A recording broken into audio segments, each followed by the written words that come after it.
Hey YouTube, it's old Watachi again. I'm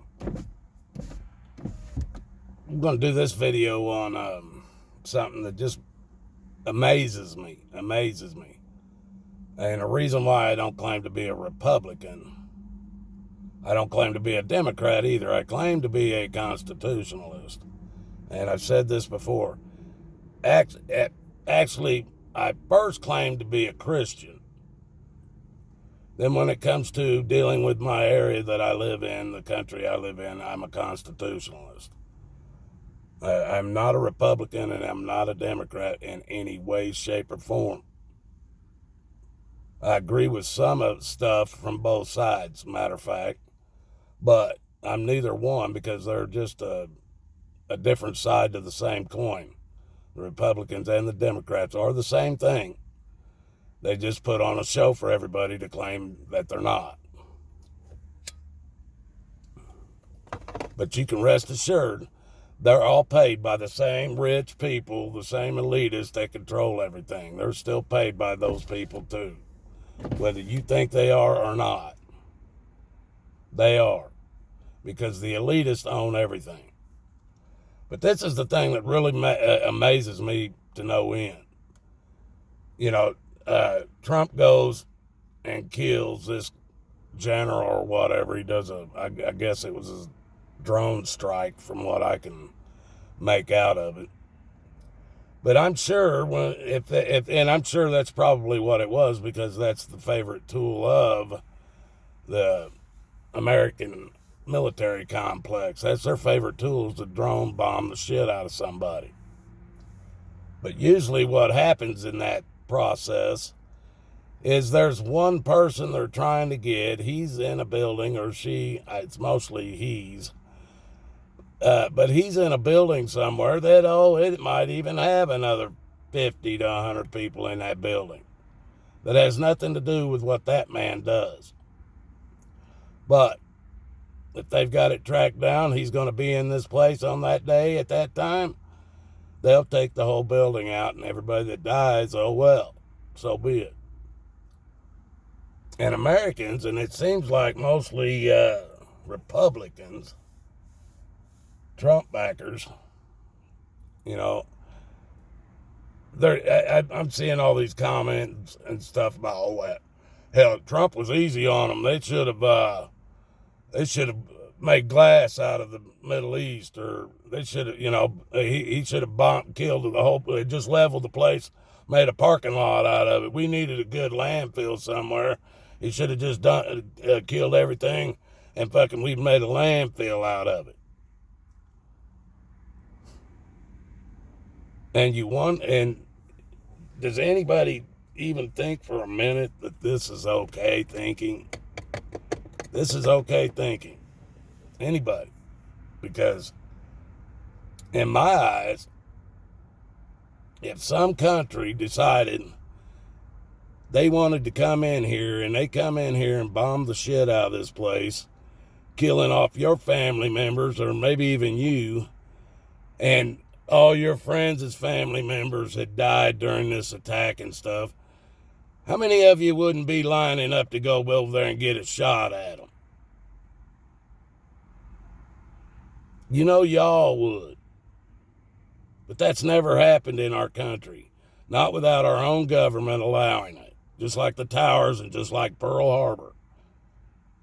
But it doesn't happen in our country because it's not going to happen that way. They know our government will take us out. You know, everybody always hear these comments, most people don't trust the government.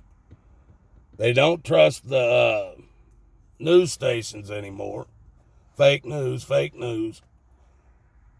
But yet, they get told this story about a guy that they don't even know exists, other than what they're being told on the news. But they get told this story about a guy, he's been making threats. They got nuclear weapons and all this shit. So, whether we don't know what's going on in the Middle East anymore than what we know what's going on the moon, because none of us been there. All we're going by is the propaganda that they're allowed to pump into our freaking heads.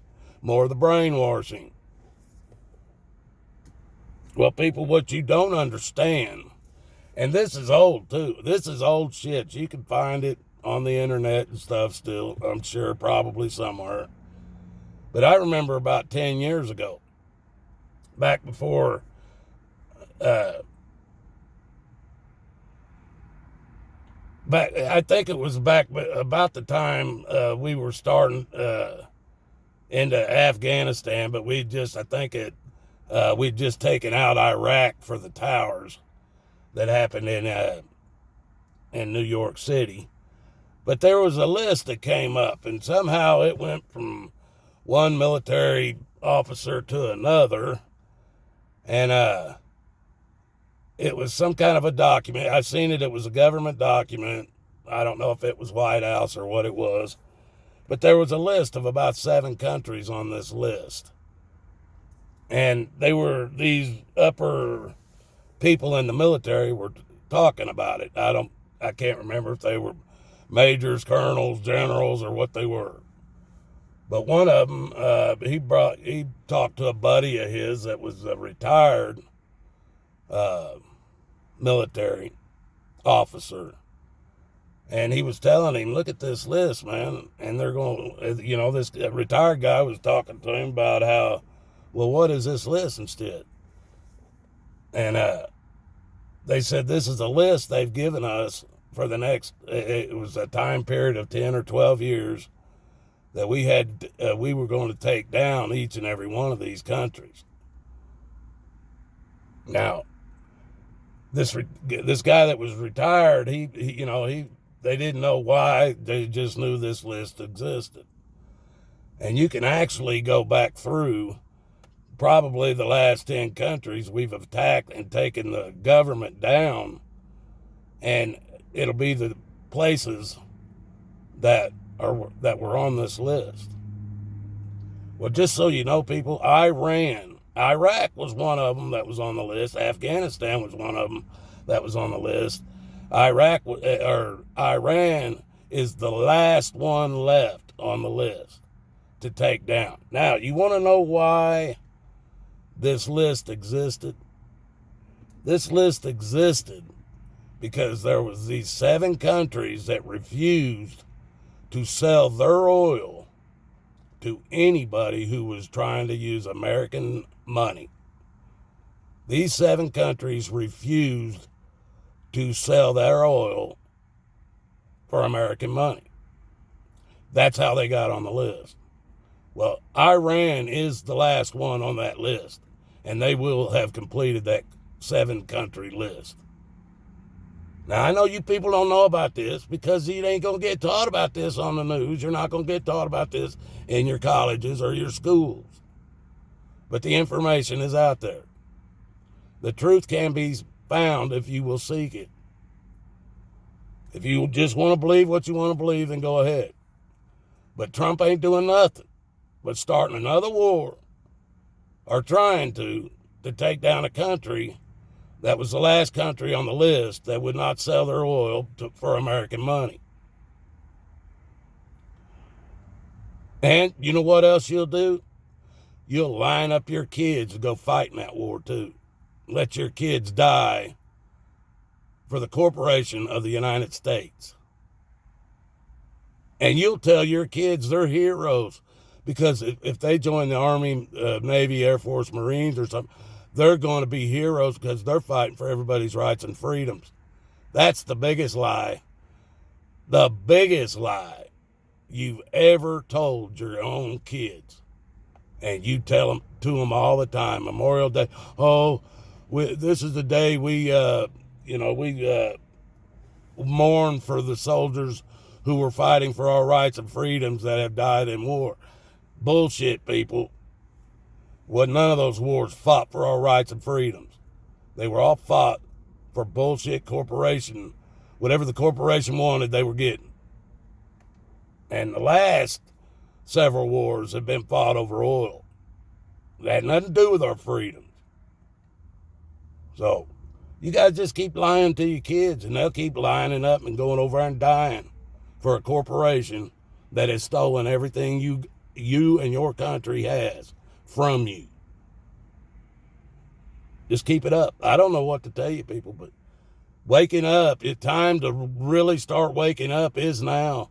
And you better start looking into this stuff, because you can't fight what you don't even understand. You cannot fight what you don't even understand. And if you don't understand what you're dealing with, you're not going to win. May God bless us all, people, because we're going to need it. Have a good day out there. They're allowing us to have a little bit of sun around here, and so I'm going to try to enjoy it. Have a good one, day, everybody.